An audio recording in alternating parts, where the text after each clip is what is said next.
This is Valley News Live at 5. A big drop in temperatures today and moving through the region, some relief for drought-stricken farmers. Here's Hutch with a look at the forecast. Hey, Hutch. Andrea, thank you so much. As we take a look at the drought index, something we've been keeping our eyes on very closely with the fires and the dry conditions. Things are very dry through the entire region, but the central portion of the Dakotas in extreme drought conditions, the Devil's Lake Basin in severe drought conditions. There is help on the way for some, but unfortunately this is not going to reach the most drought-stricken areas of North Dakota in the central and western parts of the state. These are in South Dakota now, pushing northward slowly. Notice the thunder and lightning around the Twin Cities and St. Cloud. Some hail possible from those cells. Look at the snow out to the west. Basically where you see the orange colors there from the Ellendale area into just south of Fargo, a little bit of rain activity making its way down to the ground. Otherwise, it's staying in northeast South Dakota for now. Our best chance of rain in Fargo here will be as we approach the 9 o'clock hour, the way things are looking right now. Temperatures in the 40s south where it's cooler, cloudier, and wet. And we're near 60 in the Grand Forks area.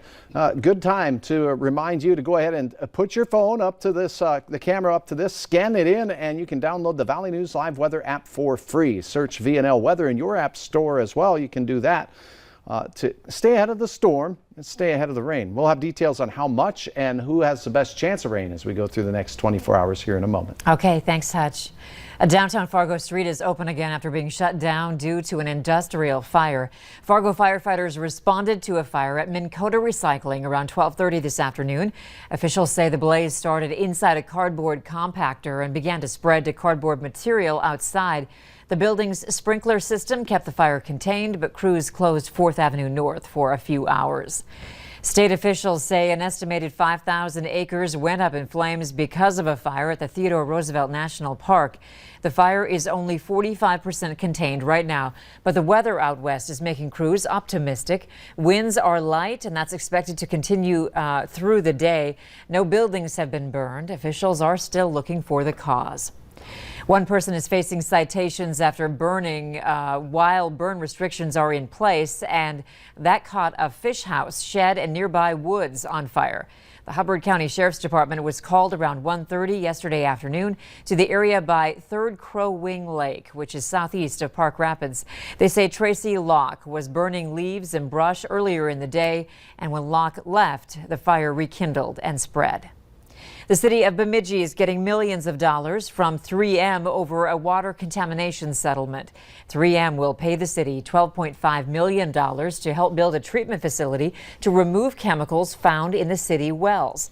The city says 3M made certain chemicals for firefighting foam, but those chemicals then ended up in the water supply. The chemicals found can be linked to low birth weight, kidney and thyroid issues, along with some cancers. During the trial of Derek Chauvin today, use of force is examined as a jury considers the former officer's actions during the arrest of George Floyd. Chauvin has pleaded not guilty to second-degree murder, third-degree murder, and third-degree manslaughter stemming from Floyd's death. Camila Bernal is outside the Minneapolis courtroom with highlights from the trial. Is this a use of force? Yes, sir. Police Lieutenant Johnny Mersil, who trained Derek Chauvin on use of force techniques, says officers should use the lowest level of force when making an arrest.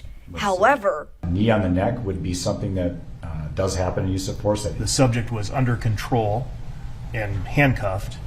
Would this be authorized? I would say no. the defense argues Chauvin's actions were reasonable. Does this appear to be a neck restraint? No, sir. Lieutenant Mersil testifying officers are trained to restrain suspects, even after they lose consciousness. After a person has been rendered unconscious using a neck restraint, is it possible for them to continue to fight after they come back to consciousness? It is possible, yes. Also testifying, the training coordinator for the police department's crisis intervention program, who says it's the officer's duty to de-escalate situations. We have the time to slow things down and reevaluate, reassess. The defense says witnesses watching an arrest can contribute to a crisis and ultimately impact what an officer does. Sometimes that the public doesn't understand that police actions can look really bad. That's correct, sir, yes. Right. But they still may be lawful even if they look bad, right? Yes, sir. In Minneapolis, I'm Camila Bernal. Floyd's friend, Maurice Hall, told the court he will refuse to testify if he's called to the witness stand to avoid incriminating himself. House Speaker Nancy Pelosi and Majority Leader Chuck Schumer announced today that fallen Capitol Police Officer William Evans will lie in honor in the U.S. Capitol Rotunda. The viewing is set to take place a week from today on April 13th. A ceremony will take place in the morning, and Officer Evans will lie in honor from noon until 6 p.m. Due to the pandemic, the ceremony will be open to invited guests only. The Capitol Police and members of Congress are also invited to the viewing in the Rotunda. Officer Evans was an 18-year veteran of the Capitol Police who was killed in the line of duty last Friday when a man ran into a Capitol barricade, then got out of the car with a knife. Investigators in Boulder, Colorado are wrapping up their investigation of a mass shooting at a grocery store. Detectives finished collecting evidence at King Soopers supermarket Monday. 2 weeks ago, the grocery store was the site of a mass shooting where a gunman killed 10 people. The district attorney described the investigation as painstaking, with investigators going through every shelf, pulling out each item as they collected evidence. As of now, Boulder police say they still do not have a motive for the shooting. All American adults should be eligible for the COVID-19 vaccine by April 19th. President Joe Biden is expected to slide up the date. He expects all states will allow every American adult to get the vaccine. That's nearly 2 weeks earlier than the original plan, which would have made the vaccine available to everyone on May 1st. Most states have already announced plans to open up the vaccine to everyone by April 19th. The president is also expected to announce that the U.S. has administered 150 million shots in the first 75 days of his administration. President Biden was scheduled to visit a vaccination site in Alexandria, Virginia, this afternoon.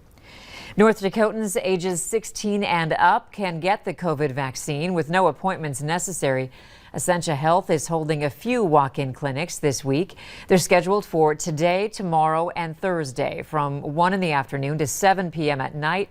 The former Gordman's building, there's a limited number of Johnson & Johnson vaccines, but only for today. If you want to set up an appointment for a later date, you can log on to our website, valleynewslive.com, and click on this story. Clay County Public Health is offering the COVID vaccine to people age 18 and older. It held a vaccine clinic today, 11 in the morning to 2:15 in the afternoon. They'll hold another one tomorrow from 9 in the morning to 1:15. It'll be at the Yumcoms Center, and you can find a link to set up an appointment on our website. If you're looking for a place to get your shot, you can use our VNL vaccine tracker. It's right on the home page of our website, or you can open your phone camera and point it at the QR code on your screen. Then tap the link that pops up. The Biden administration is opening 2 more emergency housing facilities for unaccompanied migrant children taken into custody at the southern border.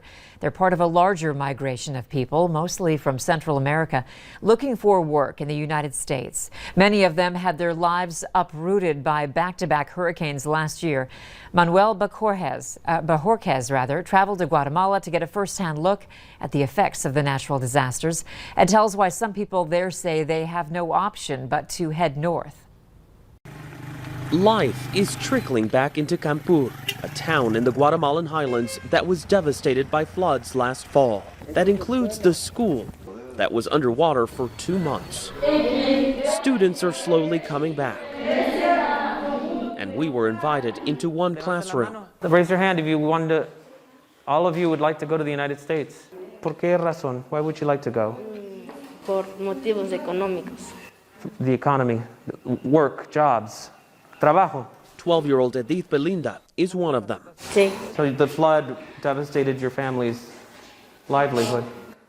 Beverly Alvarado Cahuec wants to stay here, but she doesn't have hope Guatemala's government will do more. Aquí en Guatemala no hay futuro. In Guatemala, there's no future here, she says. People just want to go and create better conditions for their children. Sí. Beverly lost her home in the floods. Her son's artwork, one of the few things the water didn't take. Como madre. As a mom, she says, I'm hopeful that one day my son will be a professional. It's estimated more than 300,000 Guatemalans were displaced by the back-to-back hurricanes that caused the flooding, which also ruined crops. The hit to agriculture took away how most here earn a living. This is what's left of Aurora Chocuk's home in Campfire.